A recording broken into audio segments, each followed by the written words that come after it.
Deuteronômio, capítulo 10, versículo 17, vai dizer assim: pois o Senhor, o seu Deus, é o Deus dos deuses, soberano dos soberanos, um grande Deus, poderoso e temível, que não age com parcialidade nem aceita suborno. Irmãos, os seus olhos, mais uma oração. Soberano Deus e Altíssimo Pai, estou aqui, Senhor, no seu altar, Pai, para ministrar a sua palavra, Deus. Eu peço, Senhor, humildemente, Pai, que o Senhor desça agora, Deus, e comece a tocar nas minhas cordas vocais, Pai. Que a partir de agora, Senhor, tudo que sair delas, Pai, seja considerada santo, Pai. Porque eu entendo, Senhor, que tudo que eu vou falar aqui agora vai descer dos céus. Eu entendo, Senhor, que a sua palavra vai ser ministrada segundo a sua vontade, Pai, e não a minha, Deus. Que quando eu começar a pregar a sua palavra, que não venha nada de mim, Senhor, e sim dos céus, Pai. Que a sua palavra, Pai, venha edificar a sua igreja, Deus. Abre a sensibilidade dos seus servos, Pai. Que a sua palavra, Deus, não venha como meio de confusão, Deus, mas sim, Senhor, como fácil entendimento. E que ela possa, Senhor, concretizar no coração de cada um que está aqui hoje, Pai. Tudo isso eu te peço em nome de Jesus. Amém. Pode se assentar, Pai. Irmãos, quando Deus cria o mundo, Ele desce na terra, e com as suas mãos Ele cria Adão. Através de Adão, Ele cria Eva, e a junção deste casal resulta no nascimento de Caim e Abel. Através de uma inveja, através de uma maldade no coração de Caim, ele vai e assassina o seu próprio irmão. Consequência disso, Adão e Eva não geram mais um outro filho, chamado Sete. E através da linhagem de Sete, vem Noé, Sem, Abraão, Isaque e Jacó. Através de Jacó, ele tem 12 filhos, que lá na frente vai ser chamadas 12 tribos de Israel. No meio dos 12 filhos tem um que se chama José. José, certa vez, ele acorda, ele tem um sonho, e quando ele acorda, ele decide compartilhar com as pessoas que ele mais confia, que é a sua família. E quando ele conta os seus sonhos para a sua família, o que aconteceu lá atrás torna-se repetir de novo, através de uma inveja, através de uma maldade no coração dos seus irmãos. Aí eles mesmos se levantam contra José. Mas isso tinha que acontecer, porque se José não conta os seus sonhos, os seus irmãos não teriam raiva dele e não teriam vendido para o Egito. E se José não tivesse sido vendido para o Egito, ele não teria um encontro com Potifar. E se ele não tem um encontro com Potifar, ele não conheceria a esposa do mesmo. E se ele não tivesse conhecido a esposa do mesmo, ele não tinha ido preso. Se ele não tivesse ido preso, ele não tinha um encontro com o copeiro e o padeiro. E se ele não tivesse um encontro com o copeiro e o padeiro, lá na frente, o copeiro não teria falado de José para Faraó. E se o copeiro não tivesse falado de José para Faraó, não teria ninguém para interpretar os sonhos do mesmo. E se ninguém interpreta os sonhos do mesmo, José não teria sido governador do Egito. Entenda uma coisa, José precisou passar todo esse processo para que o seu sonho lá atrás se concretizasse. Ele teria que passar pela prova para aquilo que ele sonhou se concretizar lá na frente. José, ele foi vendido pelos seus irmãos. Passou uma prova, mas a Bíblia fala que ele continuou firme. Ele foi vendido para o Egito, mas ele continuou firme. Ele foi acusado de algo que ele não cometeu, foi preso injustamente, mas ele continuou firme. Quando ele se torna governador do Egito, o que ele sonhou lá atrás, que o seu pai, os seus irmãos se curvariam diante dele, se concretizou. Entenda, muitas das vezes nós recebemos uma promessa de Deus. Deus fala, você vai ser feliz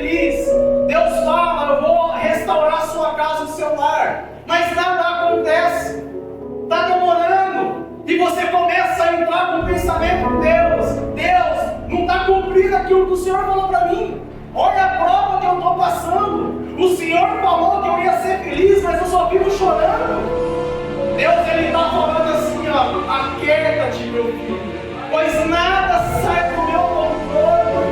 Eu sei o tempo certo para acontecer cada detalhe da sua vida. O seu tempo vai te levar à ruína, mas o meu tempo vai te levar para a salvação. Sossega, pois eu tenho o melhor para você. Eu sei o que eu estou fazendo. Deus está mandando vocês depositar a confiança dele, pois só Ele sabe o que é melhor para cada um que está aqui. Aleluia! Amém? Irmãos, a Bíblia fala que José, seus irmãos, toda aquela linhagem que entrou no Egito, morre, e se passa aproximadamente 400 anos. Um novo faraó se levanta. Um faraó que nunca ouviu falar de José e o que José tinha feito para o Egito. Porque se não fosse um hebreu, se não fosse um israelita, o Egito teria fundado junto com o resto daquela nação. Porque se não fosse a administração de José recebido por Deus, aquela terra toda tinha acabado. Só que passa muito tempo, se levanta um faraó que nunca ouviu falar dos feitos de José. E ele começa a perceber que os hebreus estão crescendo muito. E a quantidade daquele povo estava tão grande que começou a demonstrar risco para os egípcios. E o que o faraó fala? Faz. Ó, a partir de agora, as crianças nascidas homem, os hebreus atirem no rio e matem. Porque vai ser um perigo se eles continuarem crescendo desse jeito. E assim foi acontecendo com essa história. No meio daqueles hebreus, levanta um outro homem das 12 tribos de Jacó, dessa vez da tribo de Levi. Um homem chamado Moisés, juntamente com o seu irmão Arão. A Bíblia fala que ele foi chamado para libertar o seu povo do Egito. Só que quando ele chega para o faraó da época, pedindo para libertar o povo, para o povo prestar culto no deserto para Deus, o faraó pergunta: que Deus, que Senhor? Sendo que esse povo já faz tempo que eu ouço eles murmurando, faz tempo já que eu ouço eles pedindo a intercessão desse Senhor e nada acontece. Que Deus é esse? Não vou libertar ninguém. E Moisés ele volta, começa a conversar com Deus. Deus já tinha passado todas as instruções para Moisés. E Deus já sabia tudo o que ia acontecer. Deus avisou Moisés que iria endurecer o coração do faraó. Que certas coisas teriam que acontecer, porque ele tinha um propósito diferente. Agora imagina Moisés chegando no faraó. Ó, meu Deus, o Deus dos hebreus pediu para você libertar o povo para poder prestar um culto no deserto. Agora eu imagino o faraó falando assim: mas que Deus? Você serve um Deus. Eu sou polineísta, o que é isso? Eu sirvo e adoro mais de um Deus. Eu sirvo vários deuses. O que é o seu Deus comparado aos meus? O seu Deus, o povo está pedindo há muito tempo para ele, mas nada acontece. E tudo que eu peço para os meus deuses acontece. Quem é o seu Deus comparado aos meus? A Bíblia fala que Deus dá uma ordem, e através da vida de Moisés e de Arão, Deus envia 10 pragas para o Egito. E é sobre essas 10 pragas que eu vou falar um pouco, porque eu lendo um pouco a Bíblia, fazendo alguns estudos, assistindo algumas pregações, eu pude descobrir que essas 10 pragas não foram em vão. Essas 10 pragas não foram aleatórias, tem um propósito. Cada praga que foi enviada ao Egito era Deus combatendo os deuses do faraó. E cada praga que caía sobre o Egito era um deus do faraó sendo derrotado pela força do Deus supremo. Aleluia! Entenda! A Bíblia fala que a primeira praga foi a água se transformar em sangue. Naquele tempo, o rio que gerava vidas para o Egito era o rio Nilo. Era um rio muito conhecido, ele é muito conhecido até hoje, tanto é que ele é hoje um ponto turístico lá no Egito. Era um rio que concentrava a vida, porque aquela terra era muito seca. Era um rio onde eles bebiam, tomavam banho, era onde eles se refrescavam. E quando Deus lança a primeira praga em cima do rio Nilo, era Deus falando: esse rio onde vocês cultuam e adoram, onde vocês falam que E esse falso Deus de vocês vai cair por terra. E aquilo que gerava vida para vocês agora vai começar a gerar morte. Porque a Bíblia fala que quando a água se transforma em sangue, todos os peixes começam a morrer. E aquela água não é mais potável para ser. Deus, ele destrói o rio. E Deus mostra para o Faraó que somente ele tem o poder da vida. E não esses falsos deuses, esses deuses pagãos. Só que entra um porém, a Bíblia fala que os magos do Faraó, eles chegam no rio, eles tocam, eles fazem essa mesma coisa. Eles regam a água, botar dessa água também se transforma em sangue. E isso endurece o coração de Faraó, porque Faraó, eu imagino ele chegando agora em Moisés, o mesmo poder que o seu Deus tem, os deuses também conseguem fazer. O seu Deus transformou a água em sangue, porém os magos também transformaram a água em sangue. Não pode libertar o povo. E Deus então lança a segunda praga. Deus ele chega e fala: liberta o povo, senão agora eu vou investigar o Egito com dança. Vai ser tanta rã que vai estar dentro da sua casa, dentro do palácio, dentro da sua, vai botar no rio, vai virar um caos. E o Faraó não dá luta dela. E assim Deus faz. Através de Moisés e de Arão, muitas rãs surgem do rio e começam a contaminar a cidade. Porém, a Bíblia também fala que os magos, eles também fizeram rãs saírem isso endureceu o coração de Faraó. Porque novamente ele diz: o que o seu Deus fez, o meu também consegue fazer. A Bíblia fala da terceira praga. Arão ele chega a abreviar rápido a história. Arão ele chega com o cajado, ele toca na terra. E piolhos começam a surgir sobre o Egito, começa a contaminar. Quando os magos vão tentar reproduzir esse efeito, eles não conseguem, porque eles chegam no Faraó e falam assim: ó, o que aconteceu ali foi Deus de Deus, não conseguimos fazer. Era Deus falando: vocês fazem até onde eu deixar. Quando eu estender as minhas mãos, vocês não vão conseguir fazer mais nada. Vocês só têm poder até onde eu autorizo. Quando eu estender as mãos, vocês terão que cair por terra, porque toda a honra e toda a glória é somente para mim. Só eu tenho autoridade nos céus e na terra. Só eu posso fazer vida onde tem morte. Só eu posso ressuscitar quem está ferido e quem está morto. É só eu que tenho poder. Abreviando rápido, quando ele chega na nona praga, Faraó ele tinha uma tradição aonde ele se dizia descendente de Deus Ra. Para quem não sabe, Deus Ra é considerado no Egito até hoje o Deus do sol, o Deus supremo, o Deus que criou todas as coisas. No Egito é Ra que é o criador e o fundador do mundo. Por quê? Porque eles olham para o céu, eles veem o sol, eles veem a plenitude e o poder que tem sobre o sol, e o que o sol consegue fazer, eles o adoram e têm eles como Deus principal. Porém Deus ele chega, ele estende as suas mãos, Moisés estende as suas mãos nos céus, e a Bíblia fala que é aquele Deus mais poderoso que eles tinham saudade. A Bíblia fala que Deus ele apaga o sol. Olha o tamanho do poder de Deus que nós temos. O Deus mais poderoso do Egito é apagado quando o céu dos céus. Aleluia! Esse é o poder que nós temos segundo a autoridade que Deus nos deu.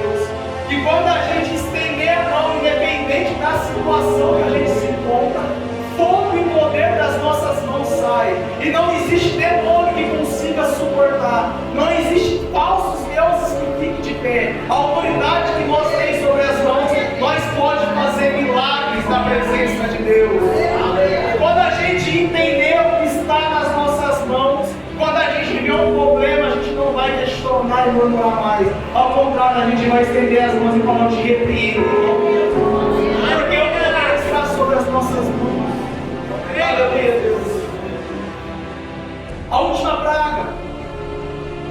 A Bíblia fala que a última praga foi responsável por matar todos os primogênitos egípcios. Porque tinha uma tradição que só poderia se erguer o novo faraó, o primeiro de sua linhagem, o segundo não podia. E quando Deus ele manda o anjo ceifar todos os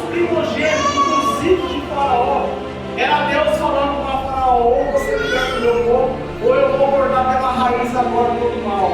Se você não libertar o meu povo, toda a sua descendência vai cair por terra agora. Todo mal vai ser caído pela raiz agora. E Faraó faz o quê? Se endurece o coração de Deus, vai lá e se quando Deus ele faz esse ato, Faraó entende que ele pode adorar o Deus que for, ele pode esculpir imagem, ele pode adorar santo, ele pode pegar uma imagem de gesso, ele pode fazer oferenda para quem ele quiser, mas se Deus não tiver no negócio, se não estiver adorando o verdadeiro Deus de Israel, nada vai valer a pena. Pode levantar escultura, pode levantar imagem, pode adorar quem for, pode fazer sacrifício para Jesus, pode fazer o que quiser, mas a Bíblia fala que o meu Deus, ele é Deus dos deuses, e agindo ele, ninguém consegue impedir.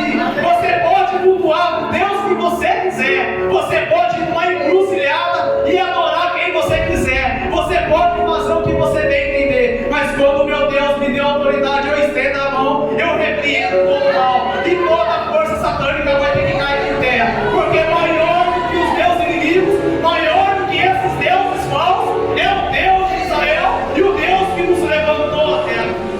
Aleluia, Deus. Santo, santo, aleluia, Deus. Santo, santo. Entenda uma coisa, meus irmãos. Deus que nós servimos, Ele trabalha no tempo dele, não no nosso. O tempo dele não é o mesmo que o nosso. Às vezes nós estamos passando por situações complicadas, mas muitas das vezes Ele está querendo agir, mas nós estamos trancando nossos corações e não estamos dando acesso para Ele operar na nossa vida.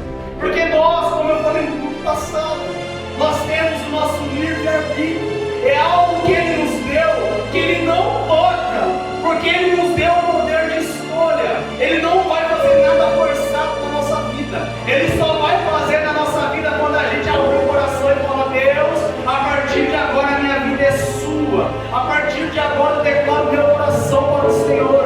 A partir de agora todos os meus caminhos serão para te encontrar. A partir de agora eu abro a minha vida para ti e o Senhor faz da minha vida o que o Senhor quiser. E se o Senhor vê eu caminhando por linhas tortas, me dá um chacoalhão no direito e coloque nos seus caminhos, porque somente na sua presença que eu consigo paz. Eu já experimentei o mundo, é amargo, eu sofri, eu não quero mais voltar para lá. Quando eu conheci a sua palavra eu fui renovado, quando eu conheci a sua palavra eu fui restaurado, quando eu conheci a sua palavra eu fui curado, e eu entendo que é o Senhor que eu quero adorar, é o Senhor que eu quero ficar na presença, é o Senhor que tem o poder sobre a minha vida e sobre todas as coisas, e é o Senhor que vai transformar a vida da minha família. Aleluia! É esse o mesmo Deus lá de trás, o mesmo Deus de Abraão, o mesmo Deus de Isaac, de Jacó, de José, de Davi, o mesmo Deus de Paulo, de Silas, é o mesmo Deus que nós estamos cultuando aqui hoje. Só que para a gente ter esse encontro com Ele, a gente tem que abrir os nossos corações e entregar as nossas vidas para Ele. Quando a gente fazer isso, entregar os nossos corações para Ele, Ele se responsabiliza. Aquela luta que a gente não está conseguindo vencer, quando a gente entrega os nossos caminhos na mão dele, o possível a gente faz, o que a gente não consegue entregar na mão dele, porque o impossível é Ele que faz, Ele se responsabiliza e Ele garante a vitória para o seu povo. Não importa a luta que você está passando, se você tiver Deus no coração, você vai vencer. Talvez você vai sofrer no começo agora, porque é fundamental que aconteçam certas coisas na nossa vida, mas como assim?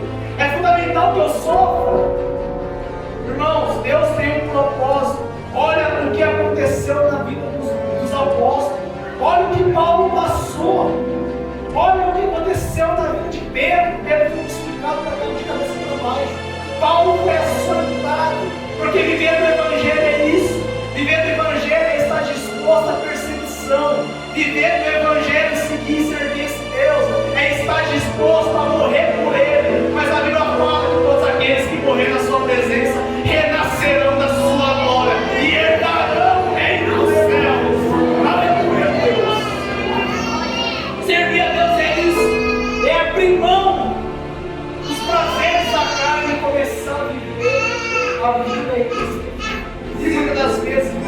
em espírito.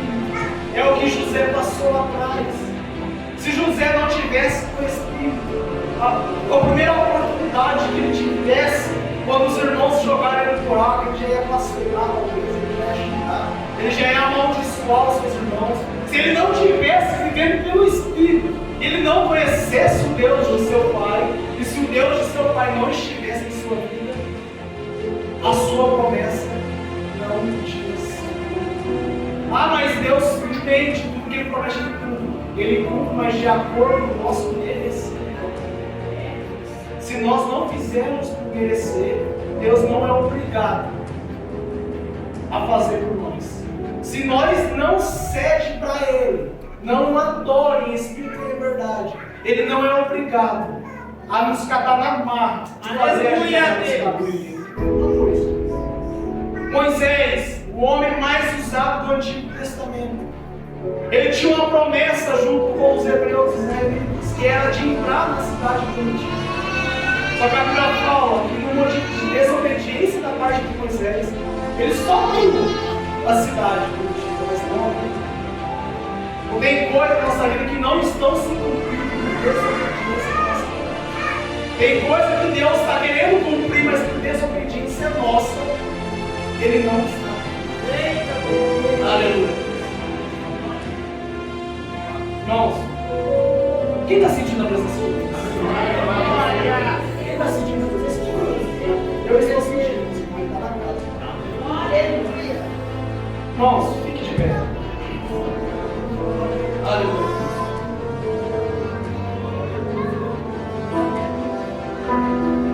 Eu quero que vocês fechem os olhos. Concentre agora somente em Deus. Esqueça tudo que aconteceu daqui para trás, nos seus problemas particulares. Foque somente em Deus, no que você tem feito da sua vida agora. De quais foram as promessas que Deus te prometeu lá atrás. E o que você está fazendo, está cadeando e não está deixando Deus cumprir a promessa da sua vida. Começa a refletir agora o seu chamado, o que Deus tem para você. E o que falta você fazer para Deus cumprir a sua vida? Começa a falar com Deus agora. Começa a dizer para Ele que Ele é santo, que Ele é soberano, que você depende dEle. E que não importa o que o povo faz lá fora para nos afetar aqui dentro. Quando o Espírito de Deus está sobre as nossas vidas, nenhum mal conseguirá ficar de pé. Porque o Espírito que está em nós é o Espírito de Deus. É o Espírito maior sobre todas as coisas. Soberano Deus, Altíssimo Pai, eu estou aqui agora, Senhor, invocando a Sua presença, Deus. Eu peço, Senhor, com toda a autoridade que o Senhor nos deu, que o Senhor desça, meu Pai, e faça Sua visita no coração de cada um que está aqui hoje, Deus. Que o Senhor começa, Pai, a tocar no emocional, Deus.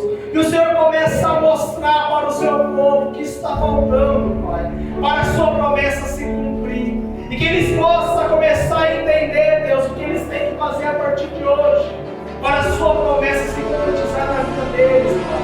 Toca no coração, toca na alma deles, Pai. Vem abençoando, Pai. Vem libertando, Pai. Se tiver, Deus, algum espírito dentro da vida de cada um, Pai, que o Senhor possa trazer a libertação, Pai. Que o Senhor possa, Pai, estender as Suas mãos de fogo, Pai, e derrame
Deus dos exércitos, Deus de todas as coisas, soberano Deus de todo o mundo.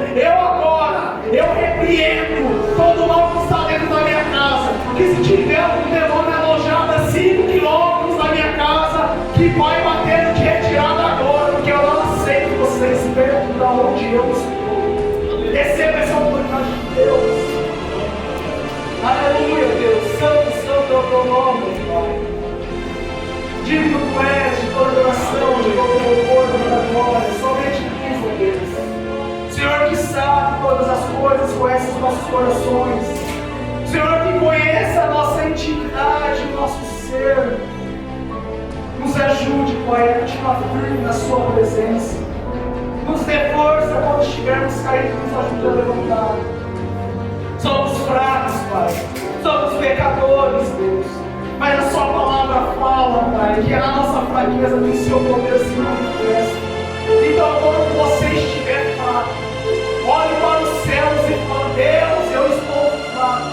Renova minhas forças e manifesta o seu poder sobre mim. E tudo aquilo que vocês pediram, estendendo a mão para os céus, em nome do Senhor Jesus, Ele irá receber. Aleluia. Toda a honra, toda a glória é somente para Ele. Aleluia. Amém? Irmãos, fecha a boca, pastor. Quem sentiu a presença de Deus? Quem vai sair daqui com autoridade agora, vai chegar na casa, com toda a autoridade que Deus deu? Se tiver algum mal dentro das nossas casas, quando a gente pisar os nossos pés, vai ter. Ele não vai aguentar ficar dentro. Ele não vai conseguir mais ficar onde a gente está. Porque maior do que o mundo é o Deus que nós servos, que é o Deus. Eu agradeço a minha oportunidade e as palmas aí para Jesus.